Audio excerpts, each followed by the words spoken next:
नमस्कार, फिर पैसा बोलता है में आपका स्वागत है, मैं आनंद श्रीनिवास। आज मार्केट वीक है, पहले तो बहुत उछाल के साथ कूदी लेकिन उसके बाद गिर गई। लगभग 75 पॉइंट तक नीचे गई, उसके बाद रिकवरी हुई। अभी जब मैं बात कर रहा था 10 पॉइंट ऊपर है। बैंक निफ्टी भी नीचे है। लगता है मुझे आज मार्केट नेगेटिव ही क्लोज होगा। लेकिन मार्केट सबसे बड़ा खबर आज नहीं है। आज सबसे बड़ा खबर ये है कि सोना पहले बार 4,000 डॉलर अराउंड क्रॉस कर चुकी थी। पहले फ्यूचर्स में 2 बार ऊपर गई, नीचे आई। उसके बाद फ्यूचर्स में तगड़ी रूप से 4,000 पार कर ली। उसके बाद कुछ देर बाद आज सुबह स्पॉट में भी 4,000 पार कर कर 4,004 डॉलर पर आउंस ट्रेड हो रही है। 1 आउंस लगभग 30 ग्राम का सोना है। इधर भी भारत ने बड़ा उछाल आया, 11,300 तक पहुंच गया 22 कैरेट गोल्ड और 12,333 तक 24 कैरेट गोल्ड पहुंच गया। अगर आप जीएसटी रखते हैं तो हम कह सकते हैं 8 ग्राम का सोना 1 लाख पार कर चुका है और जल्दी ही 22 कैरेट भी 8 ग्राम 1 लाख हो जाएगा। दक्षिण में 8 ग्राम को 1 पाउंड के नाम पे ताला जाता है। उधर तो तोला कहते हैं। तोला 11 लगभग 10 के ऊपर 11 के बीच है ग्राम्स। 1 लाख कंफर्टेबली पार कर चुकी है। ओवरऑल गोल्ड की मार्केट पॉजिटिव है। मैंने आज बिज़नेस स्टैंडर्ड में एक लेख पढ़ा, जहां कहा गया कि 29 बार गोल्ड ने इस बार रिकॉर्ड कर ली। लेकिन अभी एक्सपर्ट्स कह रहे हैं कि आपको कॉशियस रहना है। मुझे जो पता है मैं आपको बोल दूं कि अभी तक मैं जो हिस्ट्री मैंने पढ़ा है, गोल्ड को ऊपर जाने के लिए सिर्फ गोल्ड को नीचे लाने के लिए सिर्फ एक काम हो सकता है, वो है कि यूएस इंटरेस्ट रेट्स बढ़े। सन 69 में ऐसे ही 1000 तक बड़ा छलांग लगाया था गोल्ड। उसके बाद पॉल वोल्कर ने इंटरेस्ट रेट को बढ़ाया और गोल्ड 90% गिराया। लेकिन गोल्ड को 90% गिरवाने के लिए उन्हें इंटरेस्ट रेट्स को 20% तक लेना दे चले।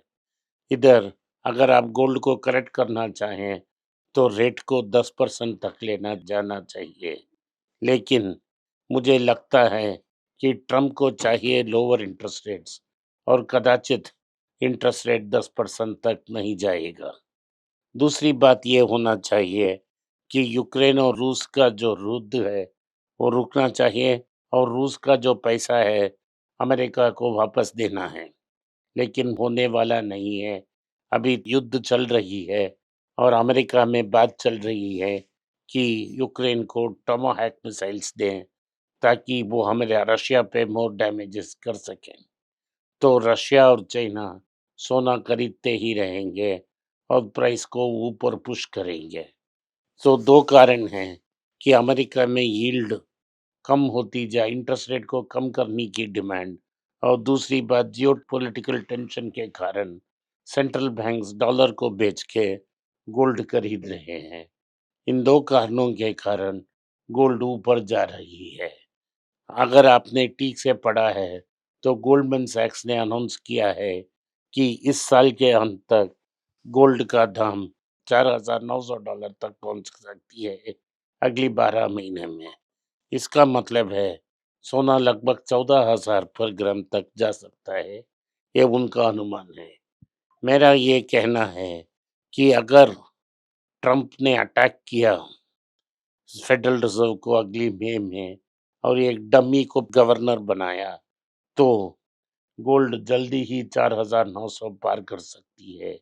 लेकिन गोल्ड कम होने का कोई संकेत नहीं आ रहा है मुझे आज तक देखने के लिए।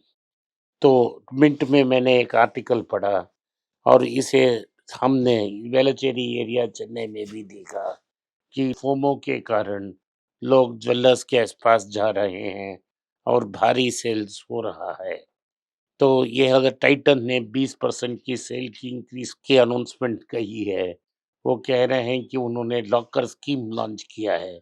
इसका मतलब है कम मेकिंग चार्जेस और वेस्टेज में ओल्ड ज्वेलरी को न्यू ज्वेलरी में बदलने की स्कीम। इससे सेल्स इम्प्रूव हुई है। कल्याण की क्लेम है उनकी सेल 30% इम्प्रूव हुई है, लेकिन उनका तो एक फ्रेंचाइजी मॉडल है। ओवरऑल लोग कह रहे हैं कि फियर ऑफ मिसिंग आउट के कारण गोल्ड ज्वेलरी स्टोर्स में बहुत डिमांड है और सोना का डिमांड निरंतर ऊपर चल रही है।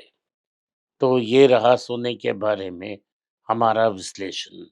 एस्ट्राज़ेनेका को भारत में एक नया कैंसर ड्रग बेचने का परमिशन मिल गया है और वो तुरंत उसको लॉन्च करेंगे। एली लिली ने $1 बिलियन 8,800 से लेके 9,000 करोड़ इंडियन रुपी का इन्वेस्टमेंट करके मोंजोरो की जो ओरल प्रोडक्ट हैं उनको लॉन्च करने की कोशिश कर रहे हैं। अगर वो सक्सेसफुल हो जाते हैं तो भारत से कई देशों के लिए ये ओरल प्रोडक्ट को वो एक्सपोर्ट कर सकते हैं। इसीलिए उन्होंने 9,000 करोड़ भारत में इन्वेस्ट करने की फैसला कर ली है। तो ये रहा दो न्यूज़ यूएस एफडीए के बारे में और लोकल अप्रूवल में। जाइडस लाइफ साइंसेस को 3-4 दवाई के लिए अमेरिका में बेचने का एफडीए अप्रूवल मिल गया है। ये सब नॉक ऑफ ड्रग्स हैं, जेनरिक ड्रग्स हैं, तो इसमें ड्यूटी नहीं लगेगा। तो ओवरऑल अगर हम देखें मार्केट में कुछ प्रेशर है। अर्निंग सीजन आज से शुरू होती है। कल तक कुछ अर्निंग्स नंबर आ जाएंगे। हमें अनुमान कर सकते हैं जीएसटी का रेट कट्स आखिर 10 दिन में क्या फायदा हुआ, क्या उससे अर्निंग्स बढ़ेगा। अगर अर्निंग्स नहीं बढ़े तो मार्केट 25,000 टू 25 तो 4,500 रेंज में ही स्टक हो जाएगी। टाटा कैपिटल का जो आईपीओ था वो उतना अच्छा नहीं चला। दूसरी दिन सिर्फ 75% तक फुल हुई और आज आखिरी दिन है। शायद कंप्लीटली फिल हो जाए, नहीं तो इश्यू डिवॉल्व हो जाएगा। ग्रे मार्केट प्रीमियम में सिर्फ 2% की उनकी 2 या 4% की इजाफा की है। ओवरऑल ये टाटा कैपिटल की जो आईपीओ है वो फ्लॉप है इस टाटा नाम की बावजूद, क्योंकि उन्होंने ठीक ठाक समय से इसे लॉन्च नहीं किया है। एलजी का भी अभी ही आईपीओ खुला है। कैनरा रोबको और लेंसकार्ट, वेकफिट अनेक ऐसे कंपनियों का आईपीओ भी आ रही है।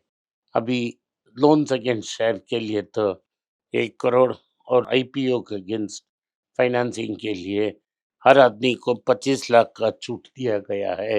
इस पैसा मार्केट में ही आएगा और मार्केट में ही रहेगा ताकि मार्केट में एक लिक्विडिटी बूस्ट प्रमोटर्स को मिल जाए। तो उन्होंने ये काम किया है। तो ओवरऑल टाटा स्टील के बारे में एक न्यूज़ है। कल 175 रुपया तक गया, एक नया ऑल टाइम हाई है।